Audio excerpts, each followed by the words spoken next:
Patrick, another Penn State rebound with 13th for the Nittany Lions in his first half. Well, like Eric Curry, get that ball back, Kevin. Come to a jump stop, going strong. Patrick got a shot clock. And another rebound, plus a second and a foul, and Penn State keeps the possession.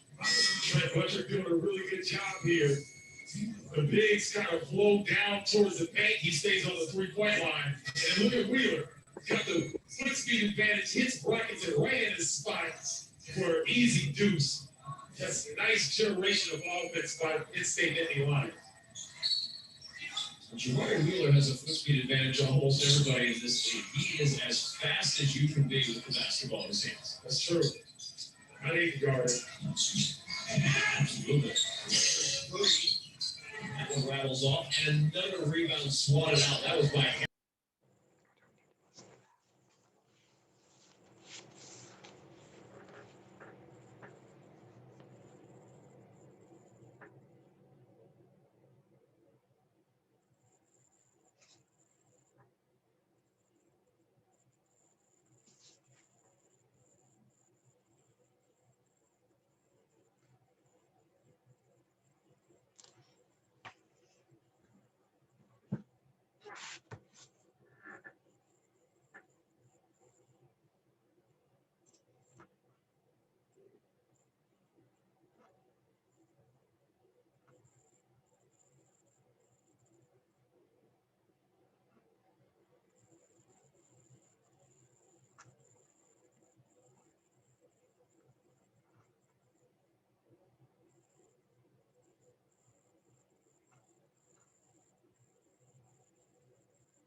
Hello again. Hi again. Looks like Jan tuned in but stepped away. Yeah. I'm feeling kind of woozy. I don't know if it's from my shot yesterday or just too much Zooming today. So I've heard several people say that the second shot has the potential for some enhanced discomfort. yeah, and I would just list it as discomfort. It's not bad, but when you just feel kind of like your head's about this big. So maybe I'll just sit here in the dark and listen. Incognito. I wound up in a much longer conversation with Diane and Sharon than I had expected this afternoon.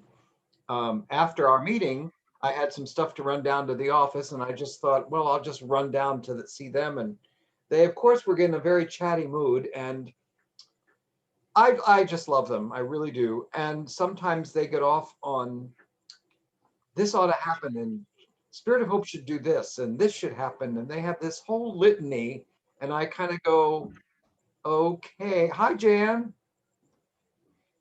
Hello. Jan, you're muted, so maybe you can unmute yourself.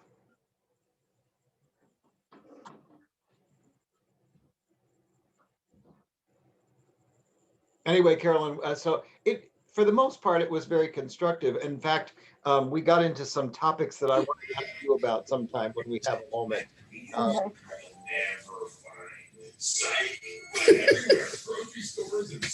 I have less to move around, Jan. It's only this stuff back here. Carolyn. Whatever. Look at Carolyn. She's got it to do today. It's. Oh, I know. When you got it, you might as well flaunt it. Well, I had to wash it this morning, but my arm kind of hurt if I, because I do it like in the kitchen sink. So you have to lean over and do all that. So it didn't quite get dry before our morning session with the staff. So I still had, Jean said, are you going to go like that? And I still had rollers in the back. And I said, nobody's going to see me. That's one thing about Zoom. Let me tell you, brother. Maybe nobody else knows that we're getting on at 6:15. Well, you know, it was not publicized to the masses. We mentioned it on Sunday, and I just doubt that people remember that. I'm eating this thing I saw on Facebook, how to fix it. But you buy those Pillsbury Grands, those big cinnamon grands. Okay. And then you put them in, of course, you spray it good first, but it's like an 8x8 pan. Put them in and mash them down, and then open a can of apple filling and put over it, and then cook it. And then the cinnamon comes all up through the apples. Yum. That sounds good. Oh, it looks Yeah, good. well, my spoon's in the way, but it's just, and it's, you can, you know, have that around if you have somebody. Of course, we don't do this that much now, but come in for tea or coffee in the morning or something. Sure. In 15 minutes, it's ready. So kind of cool. Nice. I thought I just felt like comfort food tonight because I didn't feel well. Isn't that what you do? Absolutely. Absolutely. Jeff Becker gave me a deal for, I don't know, the first 5 weeks or whatever of the Hello Fresh, this Uh-huh. that you can get. And I'm kind of enjoying it because I have a tendency of going to the store if I need sour cream, but then you get this whole tub and the recipe calls for, so then I have to think up reasons to use up the rest of it. And sometimes I do, and sometimes I don't. And the nice thing about the Hello Fresh is that it comes, what you need is in the bag, Yeah.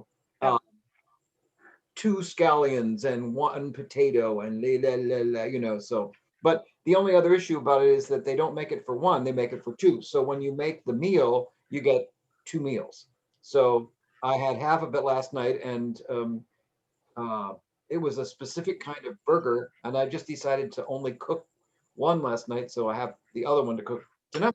But you get fresh food, and it's interesting. Yeah, well, it sounds like a good deal. I went through Arby's because I really like their fish sandwiches.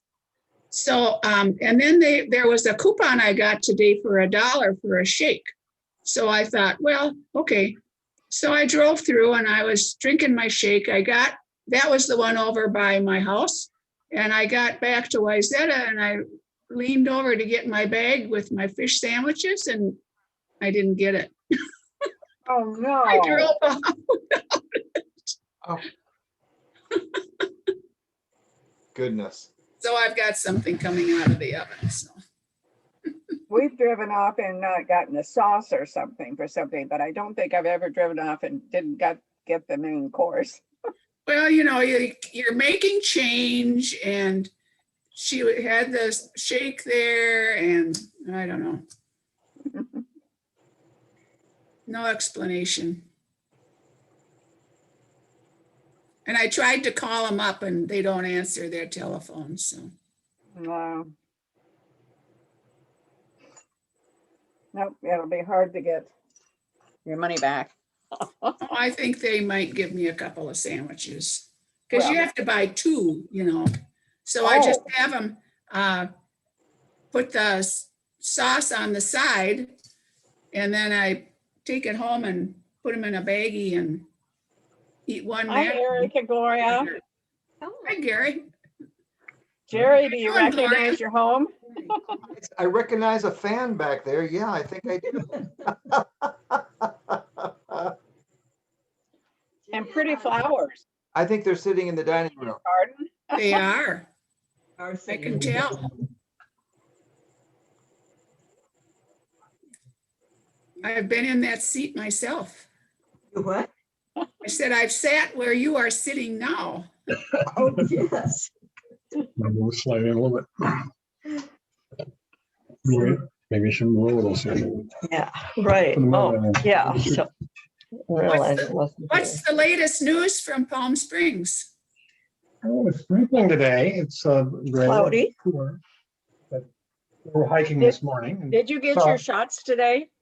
Yesterday, Our our second. second Yeah. shots. Oh, yeah, I did too, but I was telling him, I felt pretty good, but now I feel kind of tired. Oh, well, I was tired this afternoon. we did a hike. We did the Saw Victor that- Trail. For another big herd of bighorn sheep. Ah, Oh, how wonderful. And close, we had to walk around bushwhack because they were too close to the trail for us to walk by. And that's the second time we've had them close to the trail this time. And we've been out here hiking so many years and never seen them close up before. That Maybe was they're a bonus. Bighorn sheep, I think. Bighorn sheep. Yes, yes. Hi, Chris. Chris, are you there? His picture It's is, just his puppet. Yeah. Well, he's frozen and he looks frozen.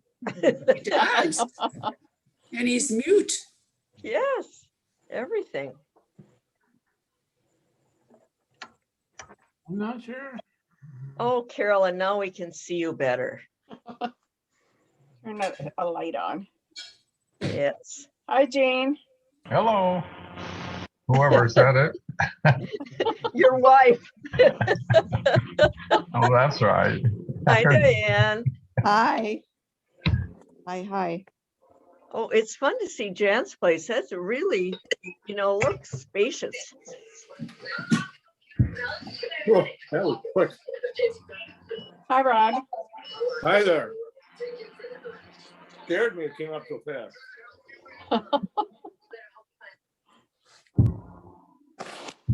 Gene? Yeah. So Rod, that's sort of a cool beard you have. You didn't have a beard before, did you? Oh, not since yesterday. No, I've had it most of the year. Have you? I have to do something in isolation. Yeah, right. Hi, right. Chuck and Carolyn. Hi, Pardon? Brian and Linda. Yeah. Oh, Uh, Hi, Yvonne. Hi, Ron. Yvonne. Hi, Ron. Terry. Terry. Oh, you're separate rooms. Yes, it just works out so much better. Guests from Arizona or California tonight. California. Yeah, right. Oh, there you are. Okay. Judy. that was like the cartoon. Christy. Hi, Christy. Hello. Oh, the next person, my screen's gonna get smaller. Yeah. No. Hello. There's Art. Hello, Art. Eric and Gloria. Here it says Carol. That's Art. Are Eric and Gloria back in Minnesota? No, Where? we're here until the end of this month. Nice. I see Jan's new house, but I don't see her. Well, There here she she comes. Somebody We called. just have to summon her. My dinner got cooked. Oh, okay. This is your new place? Yeah, this is my new place. Great. How you liking so far? I like it. Yes. Oh, I was good. so fearful. It was really Oh, ridiculous, but big changes, Well, Yeah. I would be too. And my house is just empty now. Oh, So is it going on the market soon? I hope next week. Really? This is Right. all real quick, it seems. Yeah. Did you get the It's carpet cleaned today? Did I what? Get the carpeting cleaned today? I did, and it looked like he did a pretty good job. I didn't I just tippy-toed down and looked and it's still wet, so. Well, I was thinking maybe Friday morning I could come and touch up those walls, Okay, that'd be wonderful. Yeah. maybe around 10. Okay, I should be able to be there. Mhm. Okay. Are others making appointments too? I- Only if Are you you plan getting- to work. Booking, Terry? Oh, I don't do this for just anybody, mind you. Oh. Hmm. And you're just anybody, Jeff. Well, I'm Yeah, very sometimes appreciative. not even that.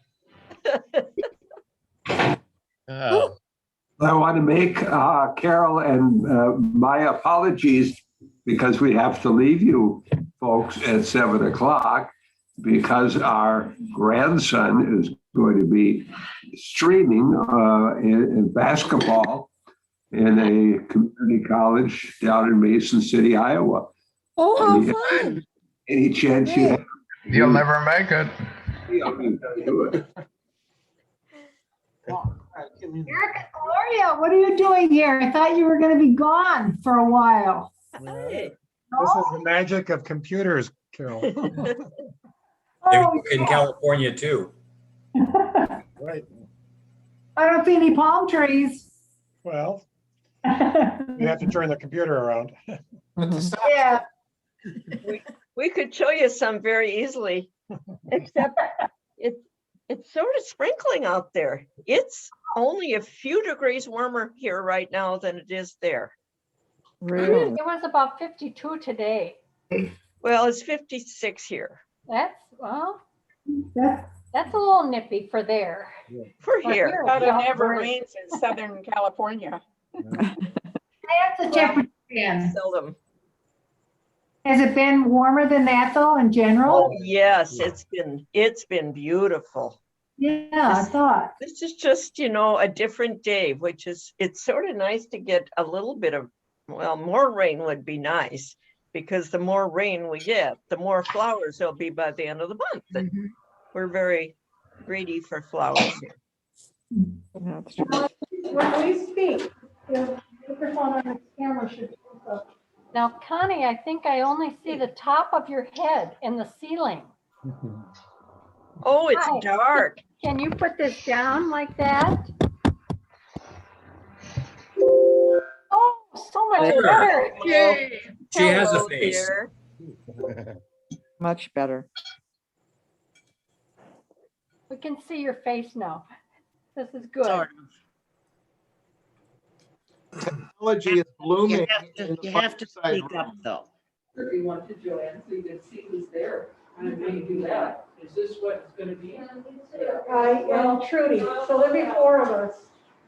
Chris, I don't know. Okay. Welcome. Welcome to your own homes. Yes. Are you feeling at home? Pretty comfortable, everybody? Oh, yeah. Oh, good. I don't want anybody to feel uncomfortable.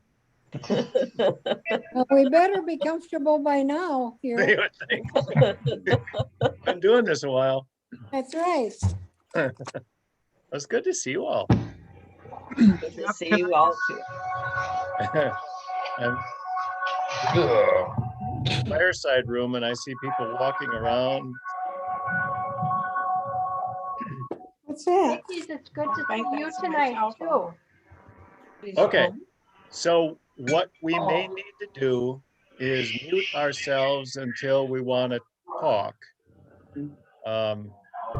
And when you unmute yourself, then just growl a little bit, and then it'll be what I'm used to, the sound around here for when I'm supposed to pay attention. I'll do it. That's what Otis does, is he growls, and that's when you're supposed to get him food or whatever it is he wants, scratch him. I just All right. I just muted Gene for him, so just know that we have that capability. Ah. Um, Jeff, can I just let everybody know, we mentioned it on Sunday, but we forgot to put it in today's reminder.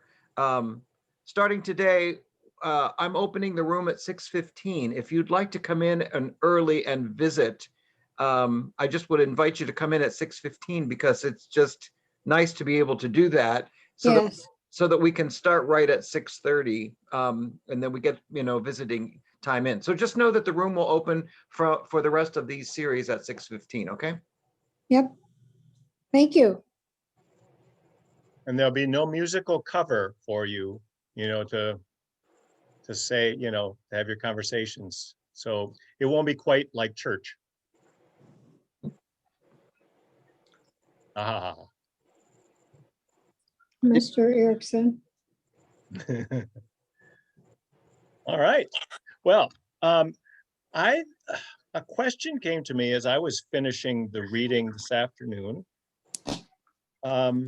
Just for you all, what was the feeling that you had when you finished chapter 6? If you read it, if you didn't, you can pretend and make something up.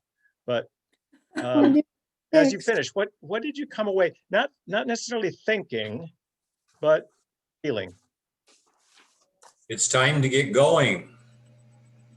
Okay. 20 years ago has passed, and the next best time to do something is now. That was the sort of his, was the sandwich thing, the beginning and ending, sort of opening, closing, right? Was the story about what's the best time to plant a tree 20 years ago, and the second best time is right now. Okay. I didn't read that one. Anybody else come away feeling any particular energy or? I came away wondering if I had planted any seeds. Ah, okay. So questioning, wondering, okay. On page 97, he made a comment about the Black Panther or Black preachers used to say, "What are you going to do with your dash?" And that's the first time I'd ever heard that okay. phrase. Okay. So I thought that's interesting. It is. I guess the reason I asked the question, he tells the story at the end of chapter 6 about the jazz trumpeter who helped bring an end to apartheid. And this was just this kid who, when he told it was the Huddleston, was the chaplain, or what was it? At his high school, chaplain of his school. He came to him and said he wanted to play the trumpet. And the chaplain had no idea, what that would amount to, but he said he saw this spark in his eyes, he characterized as a spark of love. And so he got him a trumpet and then set him up to get trumpet lessons. And a long arc here at the end of the story is that it adds a spark to a move for justice that was long overdue. And the last paragraph, it's impossible to know in the moment how a small act of goodness will reverberate through time. The notion is empowering and it is frightening because it means that we're all capable of changing the world and responsible for finding those opportunities to protect, feed, grow, and guide love.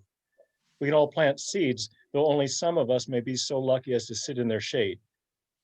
Since we can't start 20 years ago, the best time to start is now, or is today. I came away feeling, well, there's hope. We don't know. I mean, we're all engaged in some way and have been engaged in some way in trying to plant seeds of love and promise and goodness. That's central to what church is. We don't know what the long-term result will be.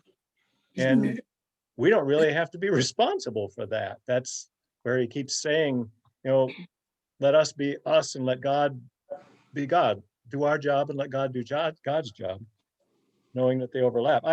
I just felt, okay, that helps me just sort of, Ron says time to start is now, but I won't know even what happens as a result of now. Most likely. I had just a small experience with getting to see a result of something I did, but when I was teaching, when I was there at the church and had children come down and we would do singing and everything, one of the things I did with them was teach them sing the New Testament songs, Matthew, Mark, Luke, and John. And then Ron told me a story years later that one of those boys grew up and went to Afghanistan. Do you remember telling me that, Ron? No. And Andrew said that when he was in a real precarious position, he would sing the songs of the New Testament to himself. Well, that was good. Yeah, I didn't know that. You told me that story. Well, we forget these Either you things. did or Andrew did. Andrew must have. Andrew didn't tell me. Oh. I was going to say this planting the seed. Teachers do that all the time because you only have them for a finite amount of time, and then they go on, and you hope that something you did would be positive in their life. Exactly. Well, and we talk about this from time to time in various settings and on Sunday mornings, but if we were to just invite on a Sunday morning, okay, come on up and write the names of people that you can think of right now who had a formational influence in your life, as like the people that Bishop Curry talks about, these people who just loved him. Yeah. And made sure he got his homework done, and people who you work with, and teachers, of course, and Sunday school teachers, all those folks that touched your life. And how many of them have any knowledge of the impact that they had on you? I bet Ron can remember some from his small church. I can't remember anybody from my large church, but Well, sure, there are many people through life, and I guess the experiences get blurred. Yeah. I can think of Sunday school teachers for sure. Teachers in school, professors. The principal of the elementary school that I went to was in our church, and that was in the days when you had the same ushers every Sunday, and they were sitting at the top of the stairs, just outside the sanctuary, handing out the bulletins and making sure you had what you needed, and then bringing you into the sanctuary. Well, he would give me the key to the school so I could go down and shoot baskets inside in the wintertime. And I was responsible for that, and I could bring friends in. I just had to make sure that lights were off, doors were locked, water was shut off, everything was taken care of. There was no mess. And he also gave me the key for the lights on the softball field, and we would go down and play ball. Especially in the fall, we'd play football under the lights, and he would let us turn the lights on. And, just that, sure, you can do that. Just make sure, there was a little, you remember now all these things. And he wouldn't have had to do that, but it certainly kept us out of trouble, or out of some trouble anyway. Small towns, right? I guess we all need to think about how we can make a difference for somebody else. And Yeah. it doesn't have to be real huge, but just something. Yep. Well, those kids, when we regather in the sanctuary, assuming we'll still have some children with us, when they come racing around to share the peace, you have no idea what 20 years from now, 30 years from now, how they'll remember that they came to you and you paid attention to them and treated them like they were as much a part of this place as you were. That's little things, but they can have a huge impact.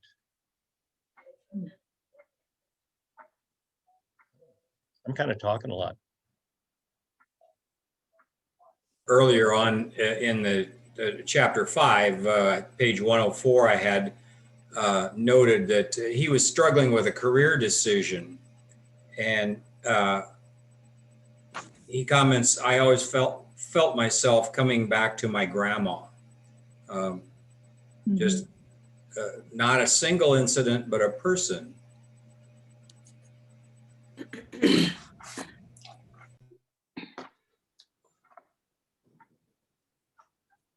Huh. I wondered why nobody answered me, and I just figured out what the mute button was for. We did that secretly. Just keep your eye on it, Gene. It could happen again. Oh, well. Hard on my ego, but. I think we're all lucky if we can just think back, not necessarily for certain incidences, but that we have people that were important. And sometimes we, I think of my grandmother, and there's things that she said that I could say now to my kids, just little sayings, little things that happen. And, at the time it's not huge, but it's something you might remember all your life. For sure. Gene, we let you back in so you could talk. Yeah, a little earlier when you were talking about memories of people that were in your life, the little church that I first remember was a couple hundred yards down the highway. It was Presbyterian church, started in the 1800s by the pioneers, and I don't know, there were maybe 50 there when I was little, and the kind of the family that was the Swansons that pretty much looked after it. Simon was, well, I knew all the books of the Bible, Old Testament, New Testament, all the prophets, everything. He made sure we learned all those things. This was, 7, 8 years old, and it was just the way it is. I didn't think there was anything special about it, but I still remember that. Yeah. For sure.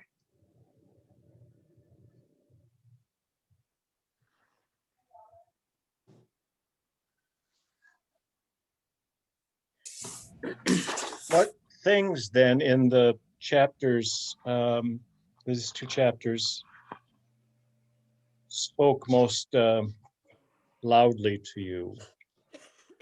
There was another part in it's chapter 5 where he talks about having to love yourself.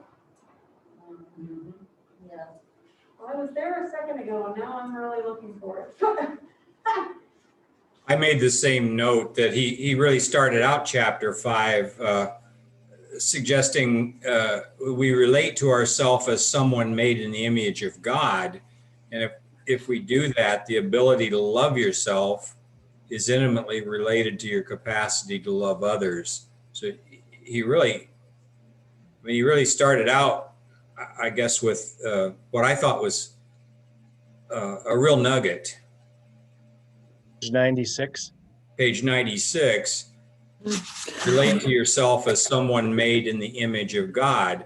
And if you do that, it's kind of hard not to love yourself. Yes. It's that's an easy thing to forget. It kind of gets sanded off sometimes by events or the voices or observations that others make sometimes about you. One can lose one's true self in that rather easily, I think. But I think that's so true. He returns to that on page 106 too. Okay.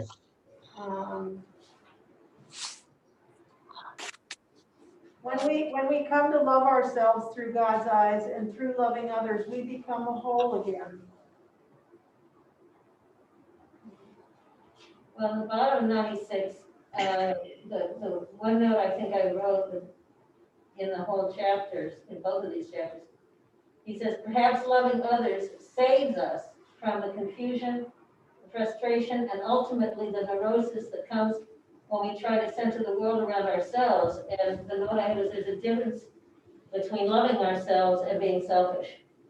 I marked that too. That's kind of a could be a sermon title. Loving others saves us. Mhm. A salvific sort of attitude and activity that is unselfish. I did have a question on a page at 124. What is it? In the middle of the page. What page? 124. Okay. As I was reading along, it says, let's see, that our vocation is to follow him in the struggle for a better world, to pick up the cross when the Lord falls, to follow him in the way of love. Well, I'm trying to figure out what the example is of the Lord falling. And, there we go. What did he mean by that? How is the Lord, what's the example of the Lord falling that we would have a difficult time following and picking up the cross, so to speak, and all that? Is that 124? Yeah. 124, yeah, in the middle. The first whole paragraph. Oh, I wonder if his example of that was him trying to Pick decide up whether the he was cross going to when the be. Lord falls. That's to me, the Lord never falls. We're the one that fall. Well, I think they were talking about on the way of the cross when Simon helped pick up Jesus. Right. Isn't that one of the stations of the cross? Yep. Yeah. Fifth. I had never known that. I There you was go. by that Simon. I mean, Right. I'd never known there was a name for the He person. helps Jesus, but I'm talking about, So I I mean, how I is that an example explained it of because what's I thought, happening today? Saint Simon, new guy. I didn't know him. I got two things going there. Sorry. Okay. How are we Simon today, I guess is what I'm trying to figure out. How are we a Simon today? Good For question. picking up, I thought that was worded a little strange. you know, I don't think of the Lord falling, but I think that we can certainly try and walk alongside and help do whatever we think Jesus is trying to do in the world. That's the way I took it. And then I saw it as there are forces in the world that would get in the Lord's way, that would like trip him and cause him to fall. And if we can be there and help clear that path, Okay. we become Well, Simon. I thought maybe an example of him telling the story about trying to decide whether he wanted to go into the ministry or whether he wanted to be a lawyer. And he felt like if he chose the lawyer, he knew he could always have enough or more and or never have to worry about money at all. But he chose, to go into the ministry thinking he would always have enough. And that's when he talked about what is enough. And so I think, if you're talking about falling away, you might choose a way of yourself and having more money, but he was thinking of reaching out and serving others, and that would be enough. So in a way, he chose the cross. That comment by him showed that he doesn't understand what the practice of law to make enough money. He never went into it, so how could he know?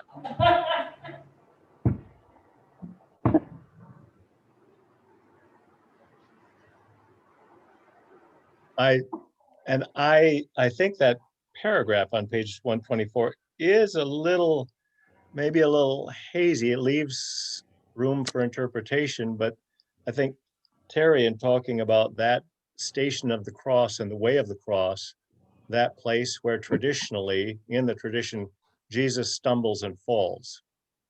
And it's emphasizes the humanity of him. And if we want to stretch it or bring in another of his teachings, well, when he says, whatever you do for the least of these, you do for me, that his identification with those people who fall, who stumble with our tendency to, when we run into opposition or the going gets tough, to fall down or to, we're there then to pick each other up. We're there to help carry each other's burdens. I think that's what he's getting at. And I think that's what he was learning in these churches that were named St. Simon Cyrene. Does that make any sense? Sure. Everybody nod heads. Yes. Yep. I feel better now.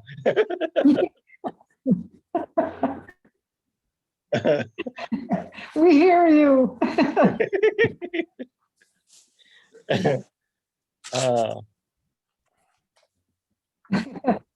Back to page 96, since we landed there for a moment. Are you familiar with that saying that he quotes from Frederick Buechner in the middle paragraph?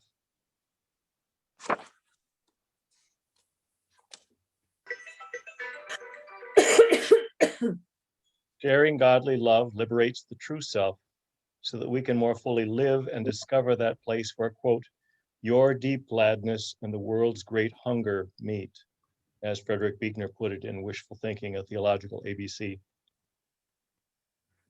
He talks about our individual callings, as we can understand what our calling is when we find that place where our deep gladness meets the world's great hunger. And it creates a cross, the places where things meet. That's another reassuring thing he says when you think, well, what are all the things I'm supposed to be doing, and are they things I really want to do? And this suggests that, the things that we really enjoy doing, that's the best place to find that overlap. Yeah. And you don't have to do everything, and you can't, and you're not called to. Each of us certainly has things that we are better equipped for, better able to do than other things. If you had me come and make meals for you, that would not be your deep hunger meeting my great joy or anything like that. That would not be a positive thing.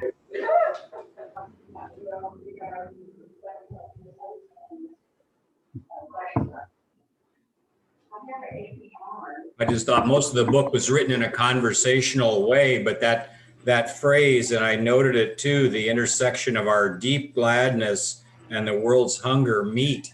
That's pretty profound. It is. It is.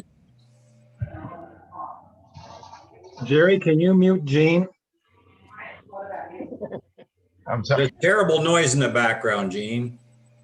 Would you mute? Oh, Gene muted. Yep. Carolyn's on the phone. Yeah. Oops. But Jean, there is something in Jean's house, in their house that. I don't think Jean can hear it. Now we can. All right.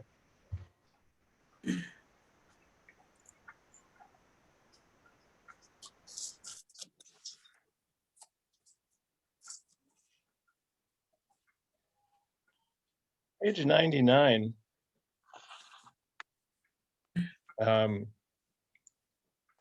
Talking about college for him. In that top paragraph, the people that they read I underline this, these folks and others who understood that faith was about a personal relationship with God and a social one that could motivate change for the greater good.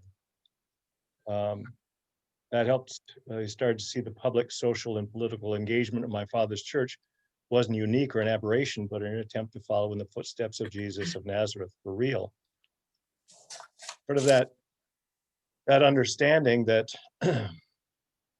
church is always going to be political if it's doing its job, if it's living out its calling to be the presence of Christ in the world, because it's always going to be challenging systems that are unjust, or practices that are unjust, or speaking up for those who don't have a voice, that sort of thing. And that's personal faith and social action. We kind of know that, we're kind of steeped in that as United Methodists, I think, but we can lose that too as it gets uncomfortable, and we're in an uncomfortable time right now. Yeah. Real uncomfortable. Barry, you're muted. Sorry. Sorry, I was reading this week about the schism within the Methodist Church, and that the one faction wants to start a more conservative, I can't remember what they called it exactly. Maybe it was conservative Methodists, but it was interesting that their whole difference seemed to rely on that aspect of LGBTQ. Yep. You know, and yet other things, the overall things are still supposedly what we think of as the main Methodist message. Yeah. That I read that too, and their designation of it as the Global Methodist Church really kind of rubbed me the wrong way. Yeah. But what are you going to do? People have a right to their names, I guess. Yeah.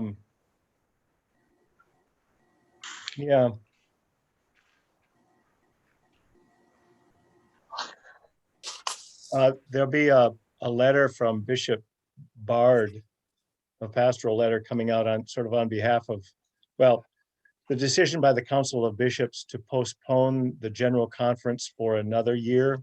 So it won't be until August, late August, early September of 2022 in Minneapolis still.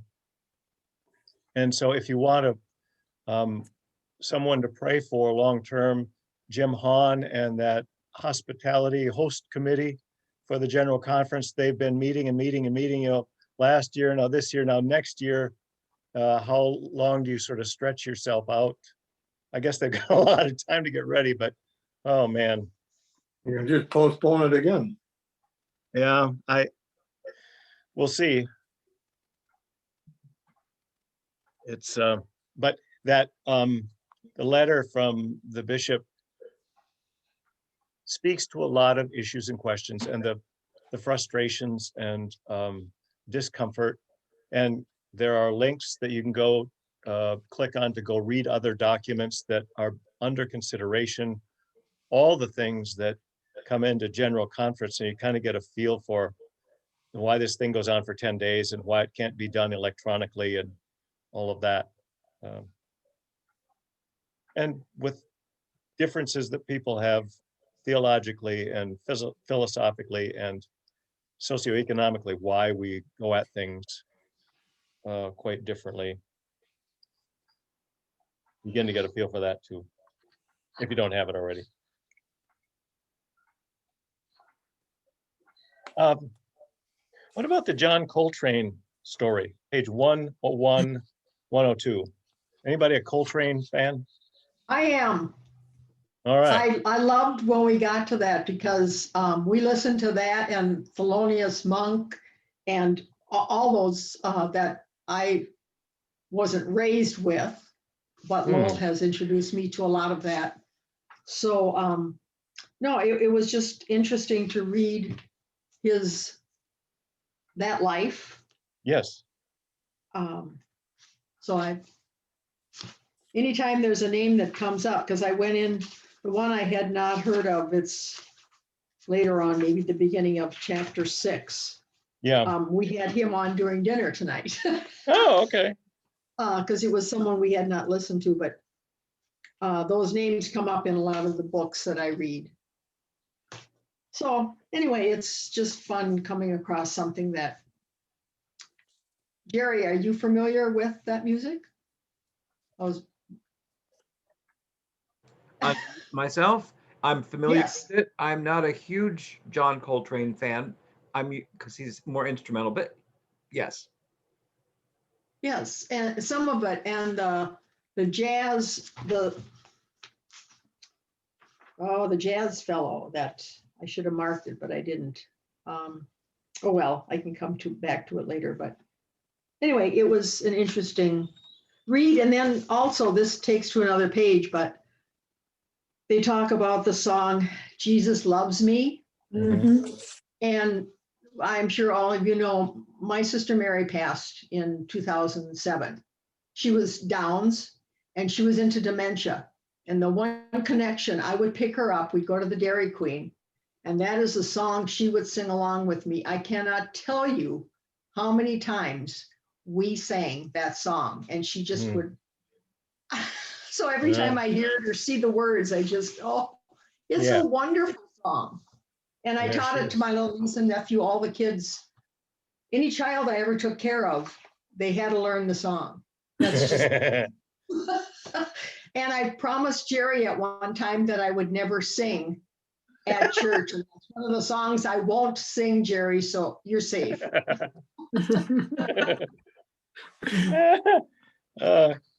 It's okay, Bernie. Some of us we do that anyway, even when we shouldn't be doing that. It's all right.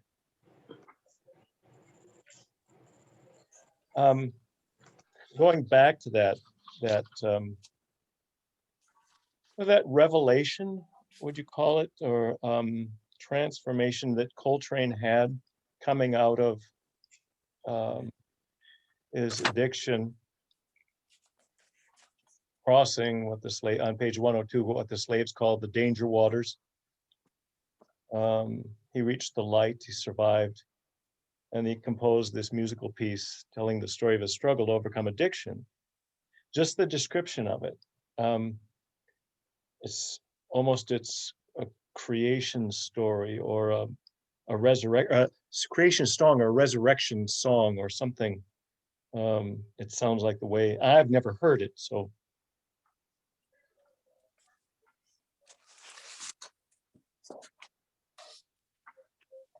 Love Spring.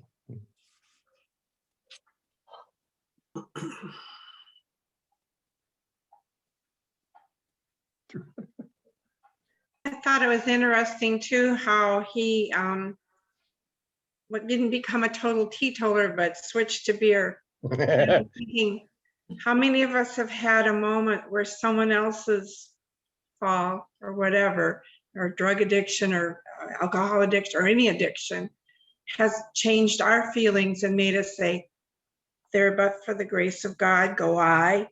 Maybe it's time to change things a little. And it was interesting that he would make that public and let us know. Yeah. Yeah.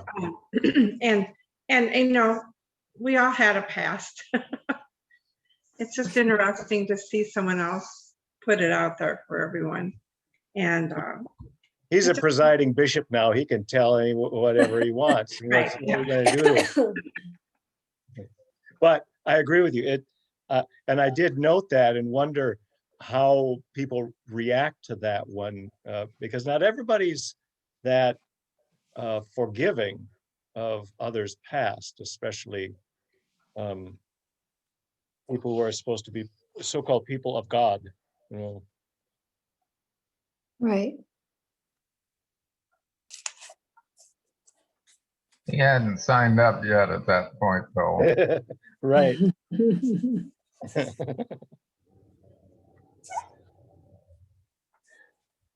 The was alluded to earlier, page 104. this Dusty, what's his name? Durston Reginald McDonald, the chaplain at college, talking about the career crisis of law school or seminary. This is what Art was talking about earlier. Did Art leave? Yeah. Oh, he's gone. So now we can talk about Art. And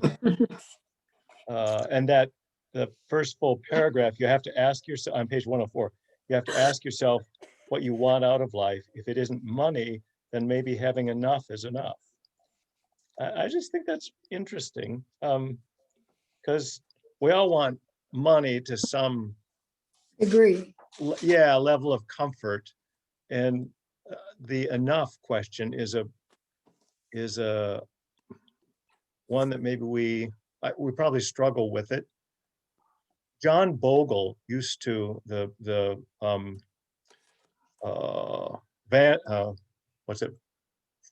Vanguard investment, the guy who created Vanguard.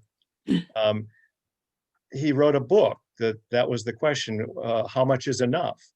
And he was challenging especially well-to-do people who continue to try to get more and more to, well, what do you need? How much is enough for you? And he said, we really need to wrestle with that. He was in an interview with Bill Moyers, and that needs to be a question that we wrestle with in this society, particularly because we are pretty comfortable. Yeah.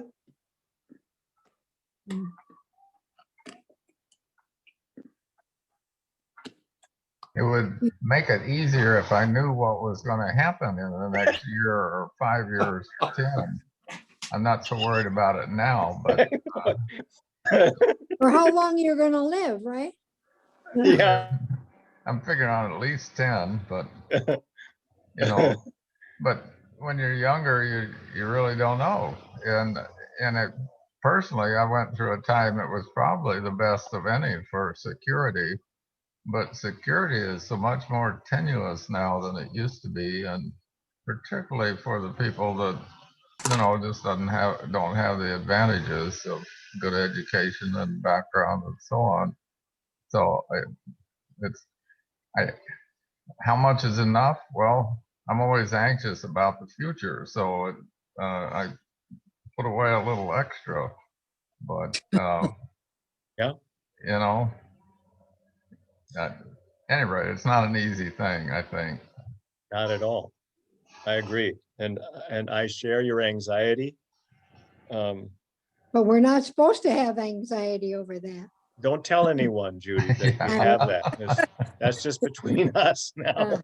Well, I really kind of, I wouldn't say envy, but admire the people that just say, I'm not going to worry about it. God will take care of me. I mean, that got to be very comforting. And I was never quite comfortable with letting it hang out there like that. Yeah, yeah. I think there might be a lot of Texans who don't feel that way anymore. Yeah, Ooh. probably. Yeah. If I was staying down there this winter, I'd be packing up, I think, heading north. Yeah. Chapter 6 on page 121. Yes. It's if there is no struggle, there is no progress. The Mhm. journey is always a struggle, but the movement is always forward, no matter the obstacles. I like that. Yeah.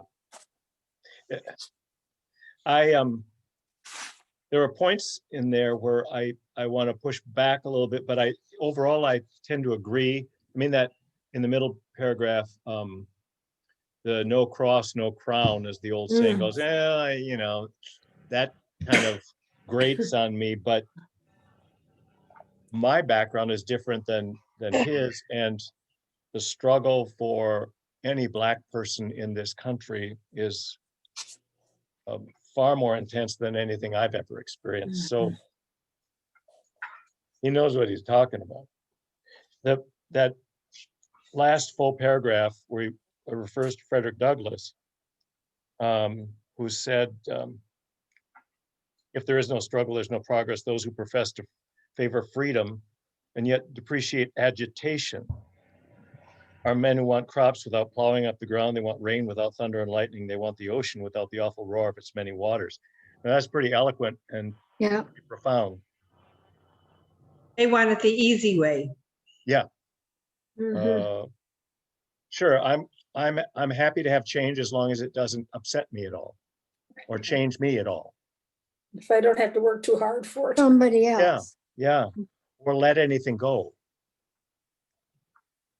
Did anybody hear today Carrie Miller's show, 9 o'clock, 9 to 10 on public radio? She had two historians of the Civil War and Reconstruction and talking about the assault on the Capitol on January 6th and that being sort of designated as now the second lost cause, and the myth that grew up around the defeat of the Confederacy after the Civil War, and the denial that it's about slavery. It wasn't about slavery, it was about protecting a way of life, our way of life. And it was a noble cause. And it's the rewriting of history and the use of lies to justify behavior that's not justifiable. And it was their sort of their expertise, but their warning of how the way we interpret things and twist things in order to justify what we do. Now, somebody tell me why I started down that road, because it was profound, and I had a real. Anyway, it was a great show, and rather chilling, as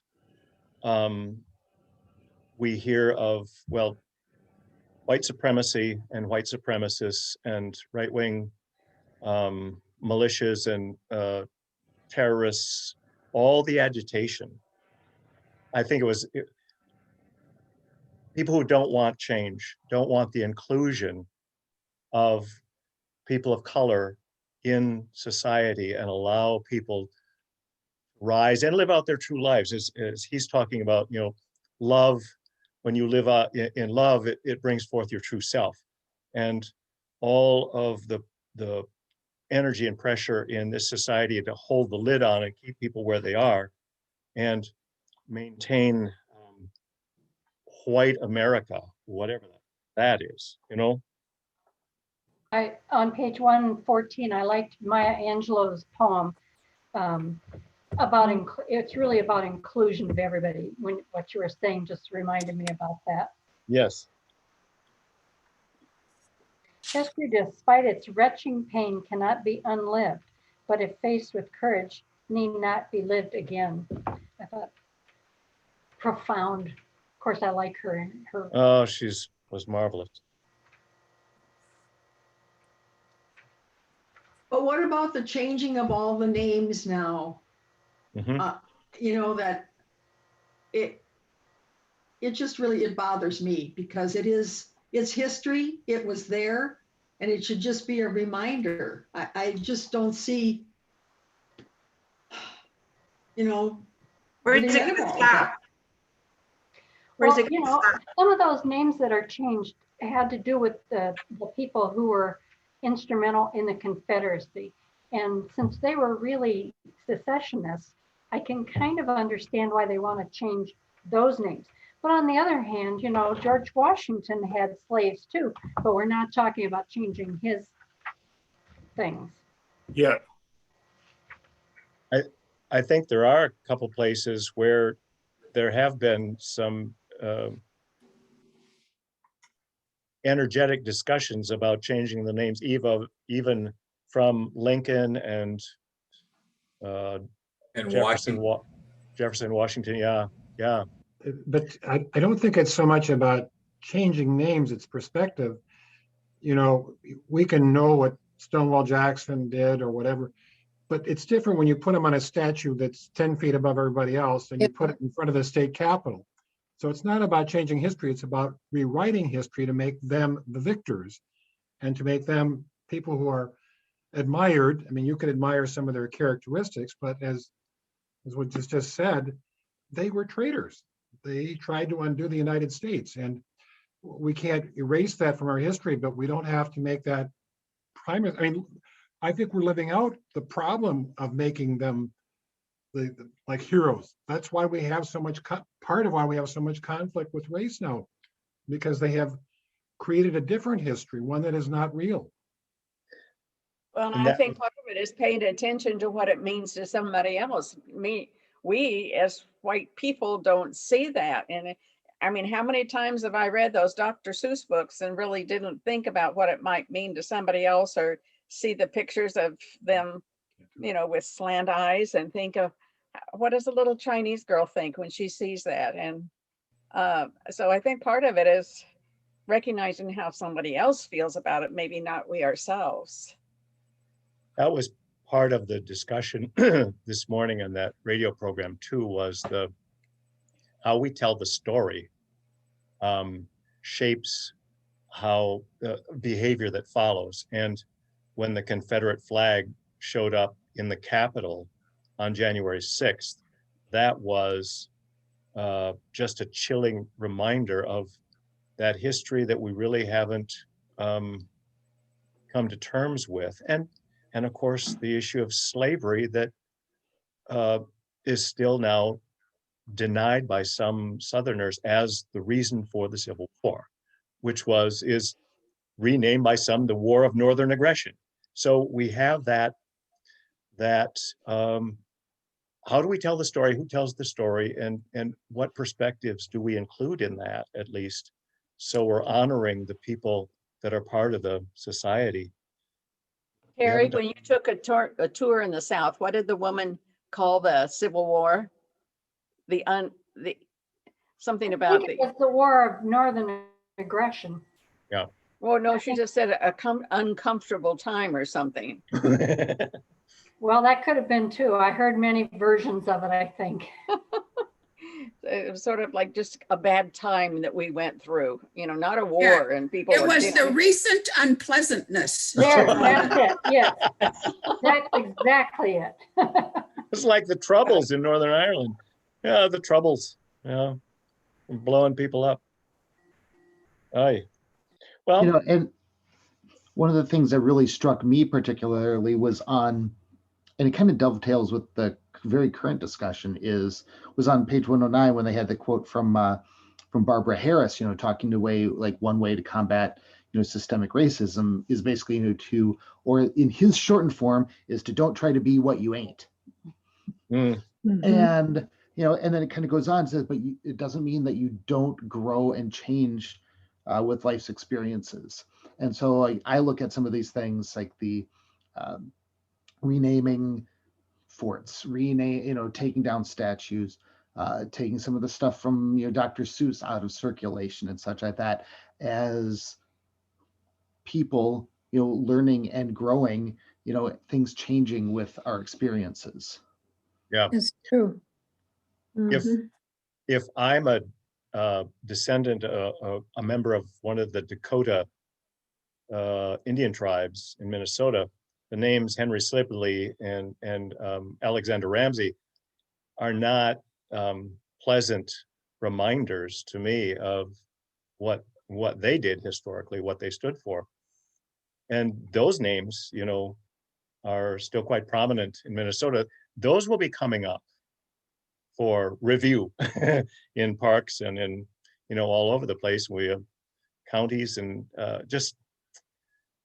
we have to be willing to face our history as best we can, and with the consciousness that we have at the moment. And as Chris says, being willing to then revisit that when Lake Calhoun, well, that's a nice name. Why should we change that? Well, yeah. When I taught 5th grade, I had a Native parent come to me and ask if we were doing any activities for President's Day in regard to Abraham Lincoln. And I said, well, nothing special. And she said, well, if you are, I want my children excused because Lincoln lynched some of my relatives in Minnesota. Oh, dear. There you go. Gosh. Yeah. And last week, there was the exchange of articles in the Star Trib about that, the 1862 conflict, the conflict between the US and the Dakota Indians. And basically calling each other, you need to know your history. You need to know your history. And what it wasn't just an unhappy time for the Dakota people. They were starving to death. And so what they did, while you don't justify murder, what would you do if your children were starving to death and there was a thumb on your back and you had no recourse? I mean, those are tough things. Yeah.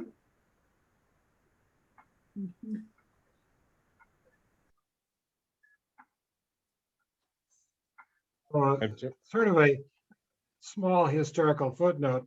I grew up in New Ulm, went to the high school there. And it's never really dawned on me, but our auditorium was built around the Depression.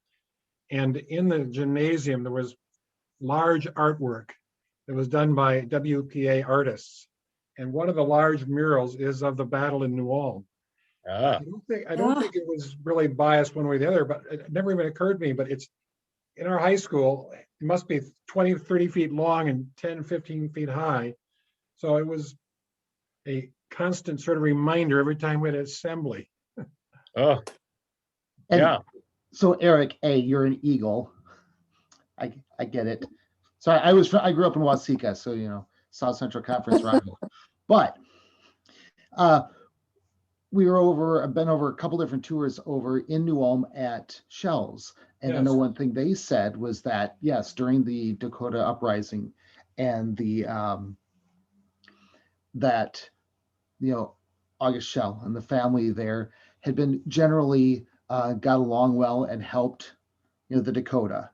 And they left when everything was going down. And then when they came back, a lot of New Ulm had been damaged or destroyed, yet they completely left the brewery alone. That's what they tell us. Yes. Now, how true is that? I'll take it with a grain of salt, but right. That's true. And there are actually quite a few stories like that. And there was also a distillery actually not far from my home that was burned and destroyed. There were actually quite a few breweries and places that manufactured alcohol and beer, but as you might be not surprised to learn. And then, of course, the famous story, which most of you probably heard about, the Indian agent who told the Indians to let them eat grass, and then he was killed and they stuffed sod in his mouth. Yeah. Yeah. Yep. I've been attempting to get my mute button off, finally figured out how. My fingers are so dry, they don't seem to have any contact with the surface here, but God, I look on my finger, it works pretty good. Anyhow, I was just thinking with respect to changing names and so on, part of the other side of it is, we wouldn't be who we are today without those people. And at the same time, they oppressed other people. So we got to kind of, keep perspective there that they just thought they were doing what was right, manifest destiny and whatever. Yeah. Or maybe it was just greed. Who knows? It's just like the lyrics of that, the 80s sitcom, The Facts of Life, because they always say, you take the good, you take the bad, you take them both, and there you have the facts of life. Mm-hmm. Yeah. No pure motives in anything. Well, speak for yourself. Well, you only have to look at how many Methodists supported slavery 250 years ago. Yeah, right. And the church split over that. That's right. Well, it also speaks to the fact that, yes, those people helped make us who we are and what we are, and why we are, you know, running the show, and other people are struggling to get equality. I mean, that's wrapped up in that too. Yeah. And it comes down to the old Santana quote, that what we need to be doing is using it as a lesson to teach all sides of the history instead of one side or the other, Yeah. but not trying to eradicate one side because it's unpleasant for us to see, but to actually face it and see these people as multi-layered people who did both good and bad. Try to tell the whole story. Those who are, as Santana said, those who forget the lessons of history are doomed to repeat them.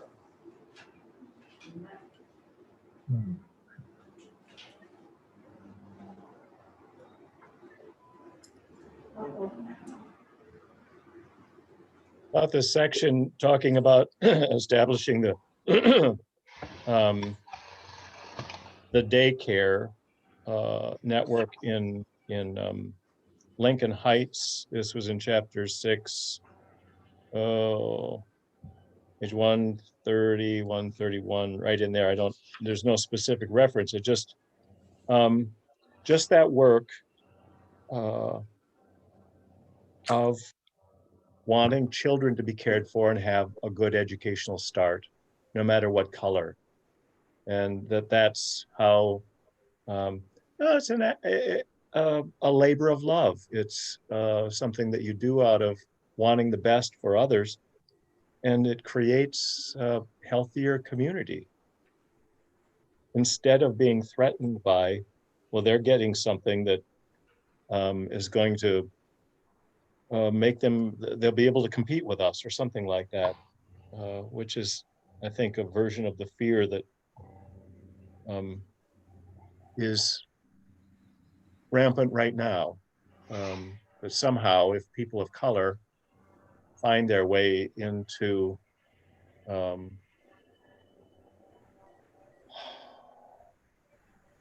if they rise out of a lower class or whatever, and can compete for jobs that's going to displace white folks, and we're going to lose out.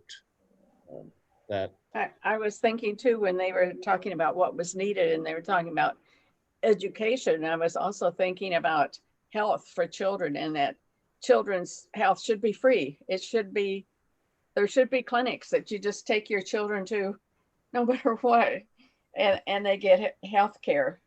You know, we do it for us old folks, but yeah, the common good, for the common good. Exactly. Yeah. In that chapter, I was interested by how the same thing, that one step forward, two steps back. Yeah. And that one kind of struck me. That whole chapter was kind of like, okay, we may not be able to fix the whole thing, but we can plant the seeds. And I like that image of planting the seeds for something to be better, like yes, healthcare for children, you know, yes, things like that. It is not going to be all done right now. It's steps, and boy, we sure know step forward, step back. Oh yeah, for sure. Struggle continues. No. Well, I think our time is about up. Yeah, we're at 7:34. Sorry, page 136. Apart from that, Tuesdays with Maury, the story of the wave crashing into realizing it's going to crash into the shore, and it's terrified, and you don't understand, we're all going to crash. All of us waves are going to be nothing. Isn't it terrible? And the other wave's response is, no, you don't understand. You're not a wave. You're part of the ocean. That separation and pushing apart from the whole is sort of creates the fear or nurtures the fear. And if we have a larger awareness, maybe there's less fear. Maybe not. Yeah, Well, Yeah, Gene. Well, I was thinking the Western culture is around individuals more than communities, and you know, we worry about ourselves versus what's good for everybody, and